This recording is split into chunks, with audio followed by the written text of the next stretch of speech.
Olivia Troye, I want to start with you.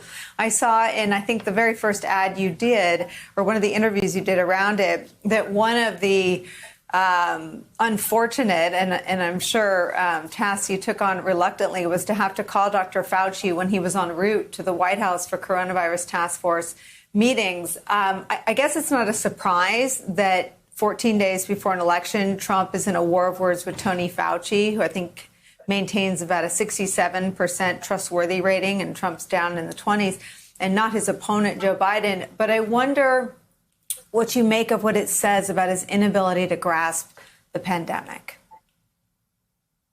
I think you're watching the president sort of scramble, right, to sort of spin this in any way he can. You saw him first cut an ad trying to take he took Dr. Fauci's words out of context and tried to say that Dr. Fauci supports him personally, which is not the case. He was praising the task force. And he's consistently undermined and discredited these people repeatedly. And I think now you see him where he is going into the election. We're 2 weeks out. The numbers aren't looking great for him. And this pandemic continues to be a failure, where we have increasing cases every single day. And he was warned that this winter was going to be bad. He knows this. And I think you're watching it play out firsthand, where now he's just doubling down and trying to grasp at straws here. And unfortunately, the task force is going to get thrown under the bus.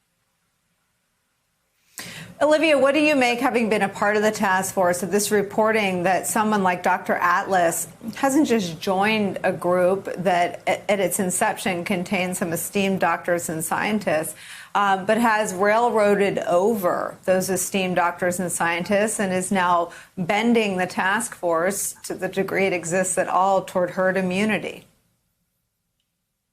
I think that it's got to be very frustrating for the people that are still there, and to have this kind of force to reckon with who has control, because he is willing to say whatever it is that fits the president's narrative.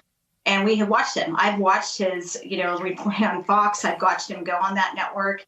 He has been, in essence, what I would say, auditioning to try to get a role on the task force until he finally gets it in. And there's no doubt in my mind that he was specifically put there as the doctor, expert voice that they can point to now and say, well, Dr. Atlas is saying this, so it must be true.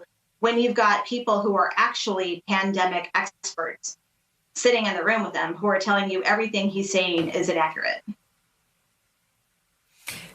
Peter Baker, Donald Trump isn't just at war with Tony Fauci 2 weeks before his own reelection. He's at war with Tony Fauci, as every respected scientist and doctor predicts that the worst is what's right in front of us. Let me show you what Dr. Osterholm said yesterday on Meet the Press about where we are right now as a country and what we are heading into in the coming weeks and months. We do have vaccines and therapeutics coming down the pike, but when you actually look at the time period for that, the next 6 to 12 weeks are going to be the darkest of the entire pandemic. Vaccines will not become available in any meaningful way until early to third quarter of next year. People don't know what to believe. And that's one of our huge challenges going forward, is we've got to get the message to the public that reflects the science and reflects reality. I don't know what the best analogy is here, but these are intersecting lines that put the country on a collision course. The guy that's for herd immunity and lies so egregiously that Twitter took him down this morning for his lie about masks is gaining power and control at the very moment that the virus is, in the words of Dr. Osterholm, entering its darkest phase. Well, it doesn't seem like the end of the epidemic is in sight, does it? As the president promised us just a few weeks ago.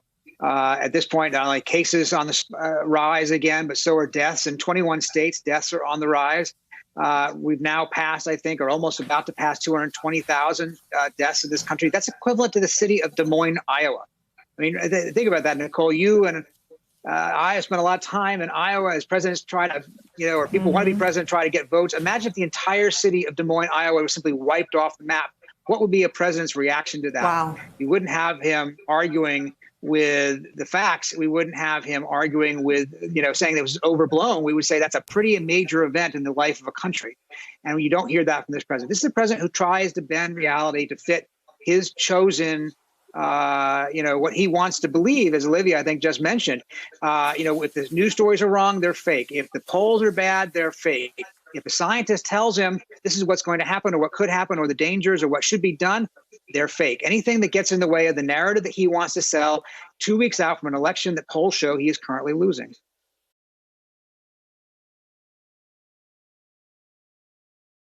Hey there, I'm Chris Hayes from MSNBC. Thanks for watching MSNBC on YouTube. If you want to keep up to date with the videos we're putting out, you can click subscribe just below me or click over on this list to see lots of other great videos.